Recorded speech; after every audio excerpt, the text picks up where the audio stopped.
Oli ku There Is Still Hope, channel y'essuubi.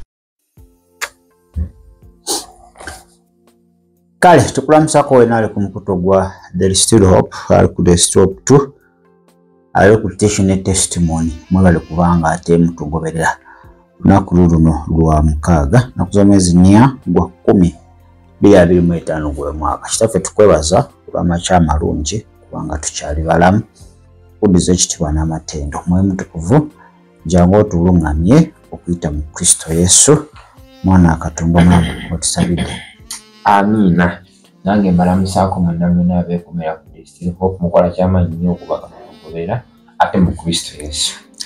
Kale kino yaffe kisooka njala tutunuulire how to cancel a bad prophecy, a dream or vision spoken upon your life. Tuyinza kusaza tutya obunabbi obubi oba butulaguddwako ate mu bulamu bwaffe. Bunabbi, ebirooto n'okwolesebwa. Omuntu asobola okulangirako obunabbi obutali bulungi.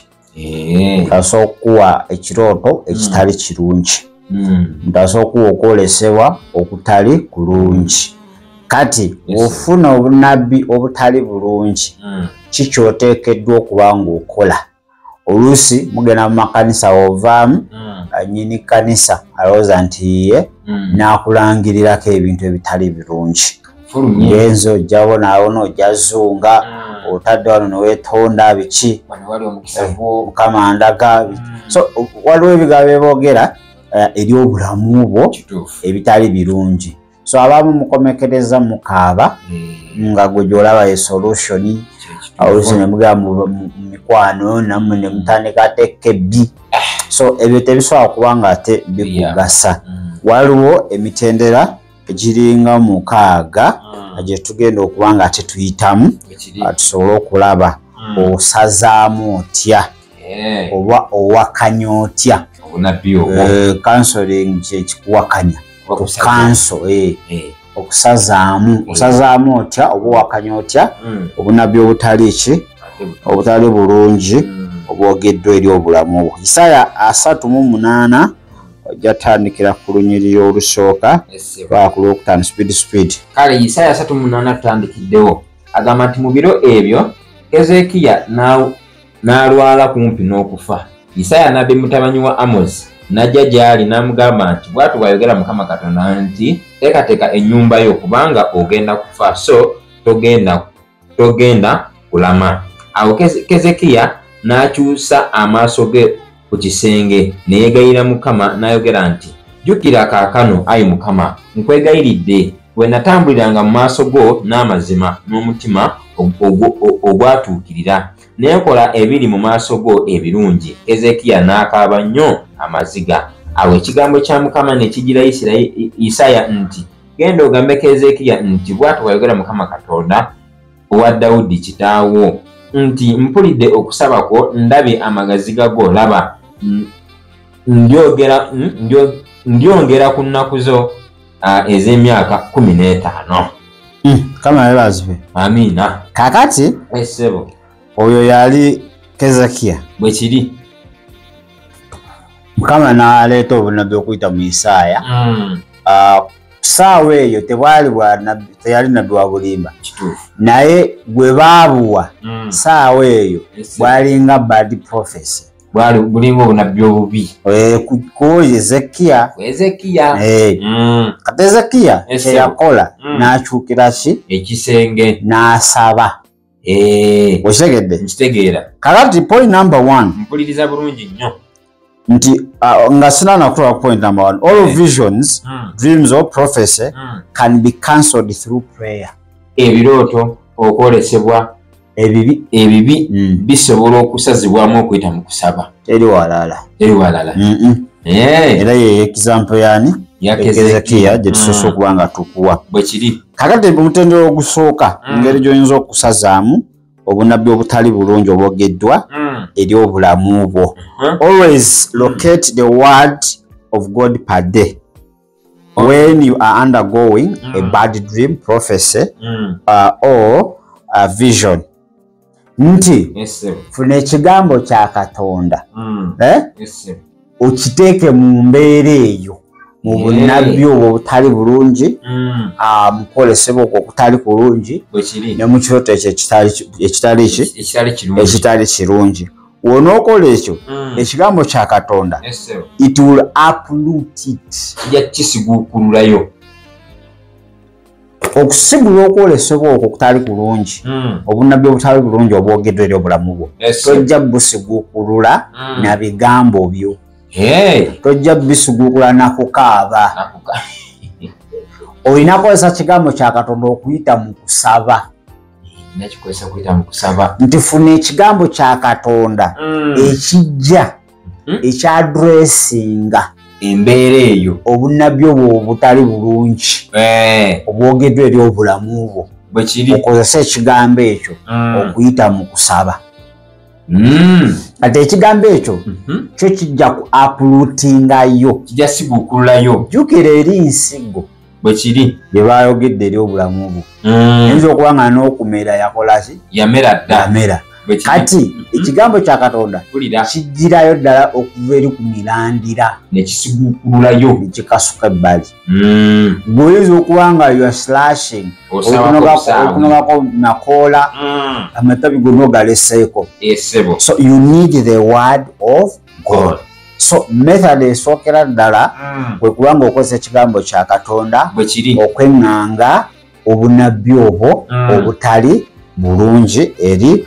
obulamu bwo Zabuli ey'ekikumi-19 n'olunyiri lwa 89 Zabuli 119 n'olunyiri lwa 89 agamba bw'ati emirembe gyonna ayi Mukama ekigambo kyo kinyweredde mu ggulu so ekigambo kya Katonda tekiri matankani ekisobola kuva gyali ekiddayo nga kyereere kiba kirina okutuukiriza omulimu ogukitumiddwa kakati naye wokikozesa tekisobola kuvaawo bwereere kirina okuba nga kisiguukulula obunnabbi obwo obutali bulungi obwogeddwa eri obulamu bwo makanisa agatali matuufu gye walaga okuwagana okuwayo ekimu eky'ekkumi n'ayogera obunnabbi kamanda go omulimu gugenda kuggwawo kozesa ekigambo kya Katonda kijja kuba nga kisiguukulula ogugambo gwe yayogera gutali bulungi.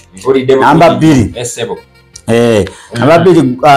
don't get frightened by your bad dreams and visions. Sifuna kutiisibwa olw'ebirooto byange olw'ekirooto ekibi okwolesebwa okubi oba obunnabbi obubi obukuweereddwa sifuna kutya tokkiriza ne buleeta okutiisibwatiisibwa munda munze oba bugenda kunkosa omanyi abannabbi obulimba bigabe boogera bijja n'okutiisatiisa kugirako entiisa kanga otye okole ekyakolasi kyayagala kati engeri y'okuwangula obunnabbi obwo obubi bwe kuba nga tobikkiriza ekyo kyayogedde kiyingire mu ggwe kikukakkanye kikukangekange kikutiisetiise ekyo tugezanga n'okukikkiriza n'omulundi n'ogumu. Point eyokusatu operate in faith not in fear. Okukolera mu kukkiriza wabula si mu kutya. Ekigambo ekibi obunnabbi obubi kirooto ekibi ekyogeranga mu bulamu bwo ng'onookikolako okisiguukulule olina kukolera mu kukkiriza. Buli w'okolera mu kutya togenda kiwangula. Yula bateesa Mukama ndaze ogenda kufa otakola kino. Kati bw'okolera mu kutya okwo okw'okufa ojja kufa. Olina okuyimirira okukkiriza n'ogamba I will live nja kuba mulamu and declare the works of God. Era nja kulangirira emirimu gya Mukama Katonda. Mu kukkiriza omwana nsasa omwoyo okufa yonna gy'ava yonna gy'asibuka kuva mu bulamu bwange mugoba in faith mu kukkiriza. Naye wokkiriza jjukira ebigambo byabwe bitiisa ebikanga ebigambo byabwe obulimba bitiisa omala n'osaba n'ogamba naye bintu bino byensabye ali omala osaba embeera neebaawo n'ogamba sajja nekiyangambye kituufu annina sajja Mukama namunyiiza ayogera ati ate sikola kyayagala sajja yangamba neebake naye just kati ne bwange tajja kutegeera kati wenga ofuba obuno okuyombagana kuze biki izofiba amaka ga yangamba kyalumu ngowedde ng'ogenda kati kolera mu kukkiriza obeera n'okukkiriza buli w'okolera mu kutya ebyo ebirooto ebibi bye boogedde eri obulamu bwo bigenda kulaba omukisa naye bwe woyimirira mu kukkiriza n'oyogera ekigambo kya Katonda eyo embeera ekyo oba ekyo ekigambo kigenda kusiguukulwayo ate oba mu kukkiriza obeera ne confidence. That is it.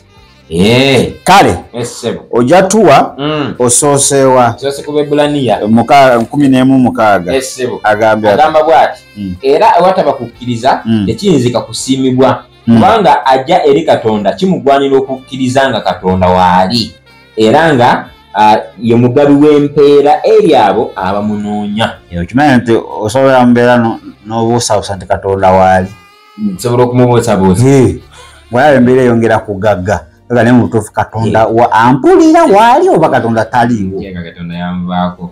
So okukkiriza kuno wadde tomulabako naye okkiriza nti embeera keegagga ekomewa tegenda kuyinza Katonda waali awo mulamu ajja kujja kituufu kagukunte sitaani kasitula enfuufu naye omutindo saayo nagukola ki gugenda kubeera nga guyimusibwa.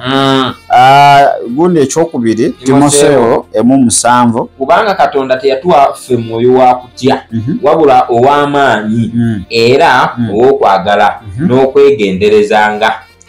Nkitegedde bulungi nnyo. Kakati ebyo obunabbi obufu obubi obutiisatiisa obulamu obukangakanga Katonda teyakuwaako mwoyo wa kutya.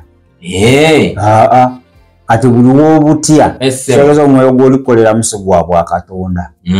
Oli mu mwoyo gwa Sitaani ate Sitaani yasindiza kitegeeza agenda kukuwangula. Agenda kumpangula. Number 4. Don't fight feelings with feelings. Tolwana feeling mu Luganda feeling. But fight with the written word of God. Naye lwana ne kino ekigambo ekyawandiikibwa. Anti buno obunabbi obubi olw'ebirooto bokwolesebwa bwe bijja mu bulamu bwo mpulira bijja waliwo feeling gye bijja nayo empulira eyo empulira eyo nga si nnungi kakati naawe onooyambala empulira gy'owuliramu ezze n'okwolesebwa okwo bwe kiri n'olowooza ng'ogenda lwanyisa okwolesebwa okwo ng'okozesa empulira oba feeling ezze nakwo togenda giwangula. Kitegedde kyegambye nti don't fight feelings with feelings. Tokozesanga mpulirayo olwana embeera. Sina kozesa mpulira yange. Jjukira embeera egenda kujja n'empulira eyaayo ekuwaliriza oyingire mu yo mbeere nga nfiitinzeeyo. Kati tosobola kukozesa kyakulwanyisa kya Sitaani okukuba Sitaani. Kati kyo kye bagamba don't fight feelings with feelings. Omusajja asobola okuwa obunnabbi ne bukumalako emirembe n'emmere n'ekulema okulya. Kati eyo feeling gy'obeeramu akaseera ako togikozesanga mbunwane olwanyise kye boogedde baba bajja kunkuba boogenda kukola ng'owangulwa. Kitegedde. Number 5. Don't fight thoughts with thoughts. Tolwana kirowoozo na kirowoozo. But fight thought with the written word of God. Naye lwanyisa ekirowoozo kino n'ekigambo kya Katonda ekyawandiikibwa. Obwo obunnabbi bujja ne buleeta ebindowooza mu bulamu bwo. Bakuyita kusigika luba gy'obadde tolina. N'osooka olusigika bw'oti. Byange bikoma. Mpeddeyo. Yagambye atya? Tandise obirabako. Tandise okulaba omusajja bye yayogera. Wa Mukama. Musajja we yalina n'amafuta naye wakuba ndowooza nali ngira. Tokozesanga ndowooza zo okulwana n'obunnabbi obutali bulungi obwogeddwa mu bulamu bwo. Bwe kiri. Jjukira ezo ndowooza zireeteddwa bunnabbi obwo. Kati onoozikozesa ng'olwanyisa obunnabbi tekigenda kukola. Kitegedde? Bwe kiri. Kale Matayo 6:27. Matayo 6 nsoma olwa 27 tugamba ebigambo bino ani mu mmwe bwe yeeraliikirira ayinza okwongerako ku bukulu bwe n'akaseera akamu soma na 3:4 kale temweraliikiriranga bya jjo kubanga olunaku lwa jjo lulyeraliikirira ebyalwo olunaku lumu ekibi kyalwo kirumala ebyo biyinza okwepakiramu egoza okweraliikirira ojuza tanka mugana naye mu butuufu sinzira ku byenziza empitamu zesiri wangula ate banabaga asooka nayita kabaka golondike mabega anga naye bannange okusinza yonna gyempise zekirabika kijja funa musajja abanjagalako we bagenda kakati eyo endowooza wobeera nayo tesobola kulwanyisa bunnabbi bubi ate nga gwobwewaddeko gwe mwennyini nawe osobola okwewaako obunnabbi nga bayibuli egamba tuli bannabbi b'obulamu bwaffe osobola okwewaako obunnabbi ate ogambye tolifumbiro bamaze okwerakulako bamenya njogedde bwogezi ate obunabbi babuwa batya asooka ne bazibira bati baveeko naawe kakati eyo endowooza eri mu ggwe tosobola kulwanyisa ekyo ekyogeddwa mu ggwe olina ofuna endowooza ey'enjawulo ennamu bwekiri kati Yesu kyagamba gyokoma okweraliikirira ekyo ekigenda mu bulamu bwe ekitali kirungi olina wogenda nakirwanako tolina kyogenda kweyongerako okujjako okukenenuka okugwawo yali asaba nga tokyasobola yasoma bayo nga tokyasobola ebintu byonna nga bikozeeki kale ekyomukaaga don't fight curses with curses olina bukola ekiboleeta sirwana na kikolimo ku kikolimo okweza kikolimo kulwanyisa kikolimo kirimu kukwata enkonyogo nemekuba n'enkonyogo anti omuntu ajja kujja agambe ojja kuzonga naawe ojja kuzonga awo oba oli kulwana na kikolimo mweyokubye kati ayo mulokole okkirizibwa okugamba ekyo ogaba nkisazaamu mu linnya lya Yesu era nerayirako omukisa nekiggwa naye akati ojja bonawo nawe ojja bonaawona anawe ojja kuzonga nawe ojja kuzonga kukunamidde nange nkukunamidde ezenkanakana kakati woddamu ebyo gwe ng'omulokole aba akuwangudde oli jjukira oli kuopaletingira kati mu nsi y'oli kati nze mbadde manyi waagira nange nimuwa ate bayibuli gwe egamba etya don't pay evil for evil banga buuza kati obuuza ate eri mba mweyunzeeko tojja alaba mukisa naawe ojjazo awo nogamba hanze mbizizaayo byabadde aŋŋamba ati kati tulina wano pasita mbizaayo mbisazaamu okkirizibwa okuzaayo for you have a right to destroy omanyi omulogo oyo akutaddeko nnyo obulumi njagala olwaliro mu kawungezi kana ak'ekyoto tusabe essaala buli kyakutaddeko mu linnya lya Yesu kimuddire anti waba ayagala ofe naawe omuddiza afe ate mukama ayagala ababi baffe anti kyekyo you are fighting a curse with a curse tolina ye waayogera ebibye agwe mukisa whatever he says negative confess positive nti buli kyayogera ekibi gweteekawo kirungi wansi w'olulimi lwo waliwo ki amaanyi ag'obulamu n'okufa kati ye wansi w'olulimi lwo waliwo okufa kwereere bwekiri kale ate gwewo waliwo ki bulamu kati kufa tasobola kuwangula bulamu mu maaso ga Kristo oludde bamuwangula ki kati abasinga awo wetukubiddwa tuviirako awo sitaani akusika akuza mu teritoli ye osobola omwegattako omazanga naawe otandisa okwogera lulimi lwe lumu naye oli akolima nga naawe okolima oli avuma nga naawe okola kinga naawe omuvuma wakunyiza naye ngaokola ekimunyiiza tit for tact linnyo ku linnyo ze tategeemu ebadde ategeemu okutegeera kati ekisembayo don't speak your own opinion rather the word of God nti toyogereranga ku birowoozo byo wekiri tokozesanga ndowooza ewakusalawo ndowooza z opinion. Waliwo ayogedde ekigambo n'agamba tolifumbirwa. Ayogedde obunabbi abuwadde omwana talifumbirwa nze ayogedde watu wayogera sitaani wetaba Mukama Katonda omwana talikola ki kakati gwe tokkiriza wakozesa opinion yo kasita naye azadde n'ababe tebalifumbirwa awo okozeseza magezi go okitegedde how to respond to a bad prophecy.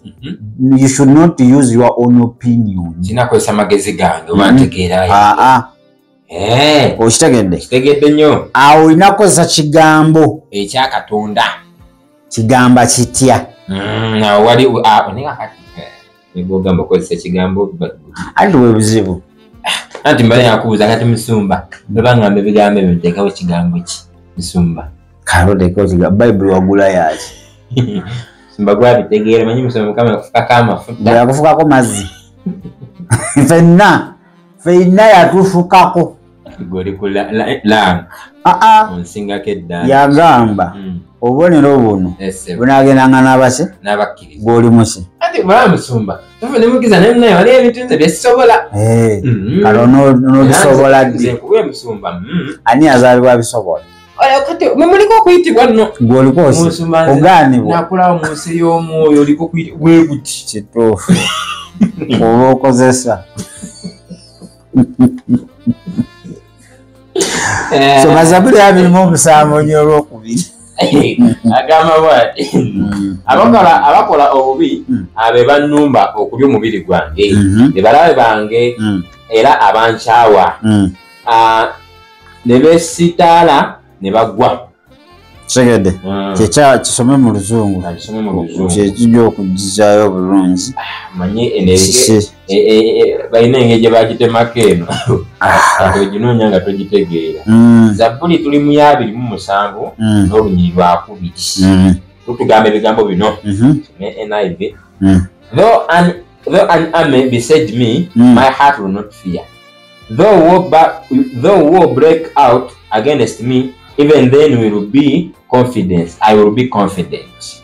So bawo bonna abaagala okujja okulya omubiri okulya ekintu kyonna Mukama tajja kola ki tajja baganya abo bonna abaagala okwogera obunabbi obubi mu bulamu bwo okuwaako ebirooto ebibi okuwaako okwolesebwa okubi Mukama tajja baganya ekyawandiikibwa kyenkulekedde jimirira mu ekyo damu amaanyi oguma omwoyo ali mugwe w'amaanyi okusinga ali muki ali mu nsi kkiriza Kristo munnange tosobola kuba n'oyo ali w'amaanyi nga tonaba kuba na Kristo kubanga yekayeka yakutuusa eri oyo atagaba amaanyi so yatula ebigambo bino osobole okuvala Kristo akutuusa wali wennyini nnyini Namulondo agamba Yesu nkwebaza kubanga nkyali mulamu era nkwebaza olw'ekigambo kyo kiwulidde sazeewo okwatula Kristo abeere omulokozi wange era omununuzi wange ne mu ntalo